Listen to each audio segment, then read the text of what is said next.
किसी को पाप धोने हैं, किसी ने पाप किया वो चला जाए। कोई बताता है जो पाप करता है? आपने कोई पाप किया तो आप बता दो किसी को कि आपने पाप किए। दोस्तों 1935 के आसपास मुस्लिमों ने एक अलग देश बनाने के लिए हिंदुओं के SC/ST वर्ग से ही एक मोहरा तैयार किया था, क्योंकि तब मुसलमानों की आबादी बहुत कम थी। इसलिए हिंदुओं के एक SC/ST वर्ग को अपने साथ करने के लिए मुसलमानों का वो मोहरा था जोगिंद्रनाथ मंडल। जोगिंद्रनाथ मंडल ब्राह्मणों सहित पूरे हिंदू धर्म पर अनैतिक टिप्पणियां करता था, जिससे कि गरीब अनपढ़ SC/ST के लोग जोगिंद्रनाथ मंडल के जबरदस्त फैन हो गए थे और खुद मूल धर्म को गालियां तक देने लगे थे। जब 1947 में भारत आज़ाद हुआ और भारत का विभाजन हुआ, तब वही जोगिंद्रनाथ मंडल मुस्लिम प्रेम में इतना पागल हो गया कि वह लगभग 10 लाख SC/ST के लोगों के साथ भारत छोड़कर पाकिस्तान चला गया था। उसके बाद पाकिस्तान में जोगिंद्रनाथ मंडल और उन SC/ST लोगों की जो जोगिंद्रनाथ मंडल के साथ भारत छोड़कर पाकिस्तान चले गए थे, मुसलमानों ने उनकी ऐसी दुर्गति की वह किसी से छिपी नहीं है। आप गूगल में सर्च कर सकते हैं। उसी प्रकार वर्तमान में अपने आप को SC/ST का मसीहा बताने वाला चंद्रशेखर रावण मुसलमानों और कुछ SC/ST के लोगों का जोगिंद्रनाथ मंडल है। इसलिए SC/ST सहित सभी हिंदू समाज के बरगलाए लोग इस नए जोगिंद्रनाथ मंडल को समझने की कोशिश करें। दोस्तों मैंने यह इसलिए बताया है कि अभी आपने चंद्रशेखर रावण का कुंभ के लिए क्या बयान था वो सुना। उससे पहले जब राम मंदिर में भगवान राम की प्राण प्रतिष्ठा हुई थी तब उसके क्या बयान थे यह भी आपने सुना होगा। आप यह सुनते होंगे कि यही चंद्रशेखर रावण साधु संतों को, हिंदू देवी देवताओं, सनातन धर्म के लिए अनर्गल टिप्पणी करता रहता है। अब मैं आपको ऐसी जानकारी महाकुंभ के विषय में देने जा रहा हूँ, उसको जब आप सुनोगे तो ऐसे बागड़ बिल्लों पर या तो तुमको तरस आएगा या फिर हंसी आएगी। दोस्तों प्रयागराज में 144 वर्ष बाद आए इस दुर्लभ संयोग में लग रहे इस भव्य और दिव्य महाकुंभ के विषय में दुनिया में कितनी चर्चा है, कहां कहां से लोग इस कुंभ में आ रहे हैं, कितना पैसा इस पर योगी सरकार खर्च कर रही है, कितना सरकार को फायदा होगा, यह सब मैं आपको बताऊंगा। और जो भी मैं आपको बताने जा रहा हूँ ये मेरी मनमुखी बातें नहीं है, ये सब प्रमाणित बातें हैं।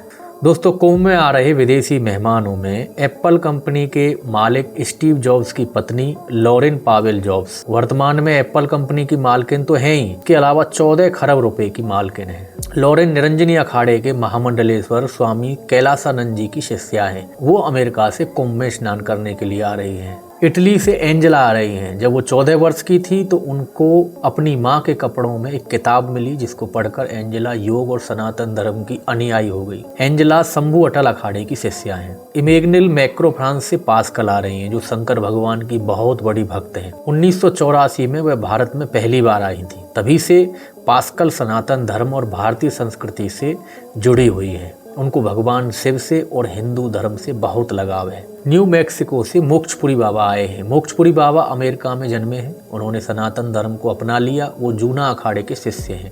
ये मैं इसलिए बता रहा हूँ कि जो लोग यहाँ हमारे सनातन धर्म के लिए बकवास करते हैं, बाहर के दुनिया के लोग सनातन धर्म के लिए कितने आतुर हैं, आ रहे हैं। जो रसिया में पुतिन की सेना में कमांडो रहे पात्रीदास स्वामी भी कुंभ में आए हुए हैं। भगवत गीता पढ़कर पात्रीदास स्वामी कमांडो की नौकरी छोड़ संत बन गए। भारत और दुनिया भर से लगभग 40 करोड़ लोग प्रयागराज महाकुंभ में आएंगे।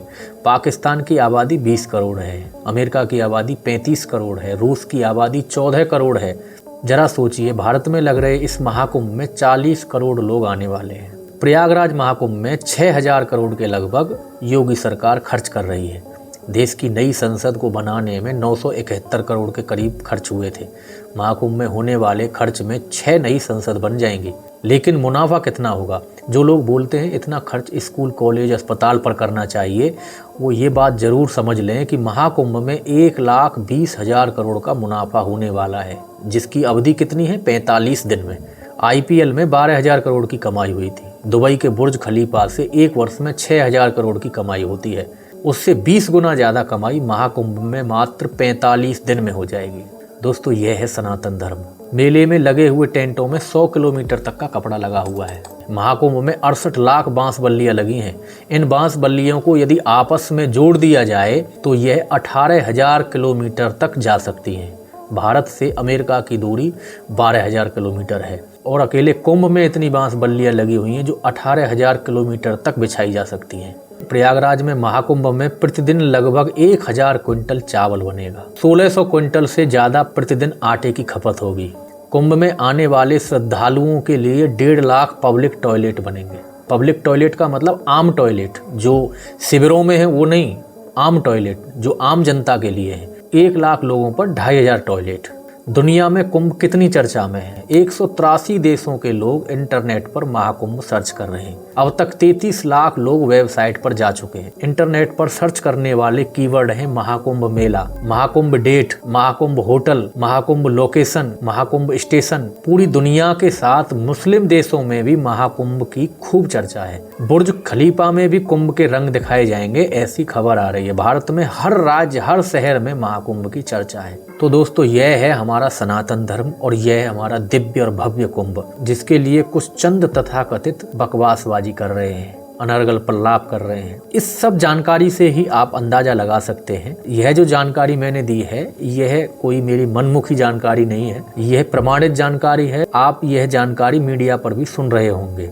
अब आप इससे स्वयं अंदाजा लगा सकते हैं। यह जो कुछ चंद मुट्ठी भर लोग हमारे सनातन धर्म के लिए अनर्गल प्रलाप करते हैं, वह सिर्फ सूर्य को दीपक दिखाने के बराबर है, इससे आगे कुछ नहीं है। जो विधर्मी लोग हैं वो पहले से ही हमारे सनातन धर्म पर कुठाराघात करते हुए आए हैं, पर हमारा सनातन धर्म जो है वो इतना विशाल है, इतना बृहद रूप में फैला हुआ है कि ऐसे छुटभइये लोग बोलते रहते हैं अपनी पब्लिसिटी पाने के लिए, अपनी सस्ती लोकप्रियता के लिए। क्योंकि जब तक ये ऐसी भाषा नहीं बोलेंगे तो लोग इनको कौन जानेगा, ये मीडिया में कैसे आएंगे, लोग इनकी चर्चा कैसे करेंगे। तो वैसे इनकी कोई काबिलियत नहीं है, इन्हीं सब बातों से लोग इनकी चर्चा करेंगे, इसलिए ये अनर्गल प्रलाप करते हैं और मीडिया में आने के लिए अलग अलग हथकंडे अपनाते हैं। तो आप सभी भी दिव्य और महाकुंभ के दर्शन करें। आज के लिए इतना ही। जय श्री राधे।